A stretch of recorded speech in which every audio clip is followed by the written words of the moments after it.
ఢిల్లీలో ప్రధాని మోదీతో సీఎం రేవంత్ రెడ్డి భేటీ ప్రారంభమైంది. డిప్యూటీ సీఎం బట్టి విక్రమార్కతో కలిసి ప్రధాని నివాసానికి వెళ్లిన రేవంత్ రెడ్డి తెలంగాణ రాష్ట్రానికి కేంద్రం నుంచి రావాల్సిన నిధులు, ప్రాజెక్టులు, రాష్ట్ర అభివృద్ధికి కేంద్రం సహకారం వంటి అంశాలపై ప్రధానికి వినతిపత్రం ఇచ్చారు.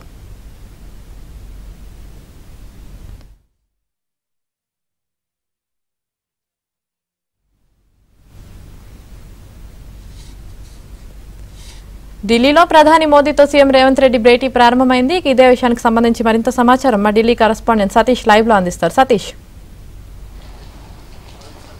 యామిని, ప్రధాని నరేంద్ర మోడీతోనే రేవంత్ రెడ్డి అదేవిధంగా డిప్యూటీ సీఎం బట్టి విక్రమార్కు ఉన్నతాధికారుల సమావేశం అయితే కొనసాగుతుంది. సమావేశంలో ప్రధాన ఎజెండా తెలంగాణ యొక్క అభివృద్ధి ఏ విధంగా ముందుకు తీసుకెళ్లాలి, అభివృద్ధిలో ఏ విధంగా కేంద్ర ప్రభుత్వం సహాయం అందించాలి, అదేవిధంగా తాజాగా కేంద్ర ప్రభుత్వం బడ్జెట్ రూపకల్పన చేస్తున్న నేపథ్యంలో బడ్జెట్లో తెలంగాణతో పాటు మొత్తం కొన్ని రంగాలకు సంబంధించిన అంశాలు వాటిని ముందుకు పెట్టుకుని వెళ్లాల్సిందిగా కొన్ని సూచనలు కూడా చేయబోతున్నారు. తెలంగాణ రాష్ట్రంలో ప్రధానంగా సంక్షేమ పథకాల అనుగుణంగా రాష్ట్ర ప్రభుత్వం ముందుకు వెళ్తున్న నేపథ్యంలో ఇప్పటి వరకు రైతులకు రాష్ట్ర ప్రభుత్వం చేస్తున్న అంశం కావచ్చు, అదేవిధంగా రైతులకు రుణమాఫీ అంశం కావచ్చు, వీటన్నిటిని కూడా పెట్టుకొని కేంద్రంలో కూడా బడ్జెట్ రూపకల్పన చేస్తే దానికి అనుగుణంగా రాష్ట్ర బడ్జెట్ కూడా రూపొందించుకుంటామని కూడా ఇప్పటికే సీఎం రేవంత్ రెడ్డి అదేవిధంగా డిప్యూటీ సీఎం బట్టి విక్రమార్క కూడా ప్రధానికి ఒక విజ్ఞప్తి చేశారు. అందుకు అనుగుణంగానే రాష్ట్ర బడ్జెట్ రూపకల్పన చెప్తే కూడా బాగుంటుంది, ఏ పథకాలకు సంక్షేమ పథకాలకు ప్రధాన పీట వేయాల్సి ఉంటుంది అనే అంశాలపైన కూడా సుదీర్ఘంగా వారితో చర్చించారు. అదేవిధంగా ఇక విభజనకు సంబంధించిన అంశాలను కూడా దాదాపు గత 10 ఏళ్ల నుంచి పెండింగ్లో ఉన్న సమస్యలను కూడా వెంటనే కేంద్రం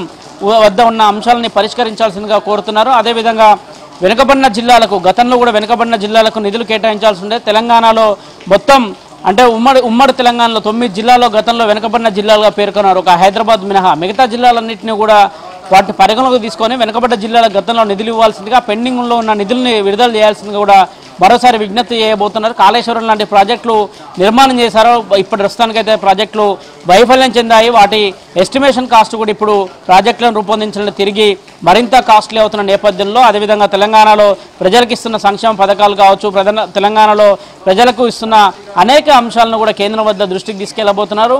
ఒకవేళ రుణ పరిమితిని కూడా పెంచే అవకాశం కల్పించాల్సింది కూడా ప్రధాని మోదీకి విజ్ఞప్తి చేయబోతున్నారు. అనంతరం వాళ్ళు హైదరాబాద్ కూడా బయలుదేరే అవకాశాలు ఉన్నాయి. ప్రధానంగా ఈరోజు ఉదయం 11:30కు కేంద్ర హోంమంత్రి అమిత్ షాతో కూడా సుదీర్ఘంగా సమావేశం జరిగింది. సమావేశంలో దాదాపు 40 నిమిషాల పాటు అనేక అంశాలను చర్చించారు. ప్రధానంగా సైబర్ సెక్యూరిటీకి రాష్ట్రంలో తీసుకుంటున్న అంశాలు కావచ్చు, అదేవిధంగా పోలీసులకు సంబంధించి ముఖ్యంగా తెలంగాణలో ఐఏఎస్ ఐపీఎస్ల కొరత ఉందనే అంశాన్ని కూడా మరోసారి కేంద్ర హోంమంత్రి వద్ద కూడా ఈ అంశాన్ని ప్రస్తావించారు. దాంతోపాటు మాదక ద్రవ్యాలను ఏ విధంగా కట్టడి చేస్తున్న అంతర్జాతీయ సరిహద్దుల్లో వివిధ రాష్ట్రాల నుండి వస్తున్న మాదక ద్రవ్యాలను కట్టడి చేయడంలో కేంద్రం కూడా కొంత సహకారం అందించాల్సి ఉంటుంది. కొన్ని కేంద్రానికి సంబంధించిన ప్రాజెక్టుల విషయంలో కూడా ఆ రాష్ట్ర ప్రభుత్వానికి కొంత వెసులుబాటు కల్పించాల్సి ఉంటుందన్న అంశాన్ని కూడా ప్రధానంగా కేంద్ర హోంమంత్రి వద్ద ఉంచారు. మరోవైపు ఇప్పుడు ప్రస్తుతానికైతే ఇంకా ప్రధాని నివాసంలో సమావేశం కొనసాగుతుంది. 1:30కు సమావేశానికి రేవంత్ రెడ్డి అదేవిధంగా డిప్యూటీ సీఎం ఉన్న బట్టి విక్రమార్క హాజరయ్యారు. ఇది రెండోసారి వారు ప్రధానమంత్రిని అధికారికంగా కలుస్తున్నారు. యామిని.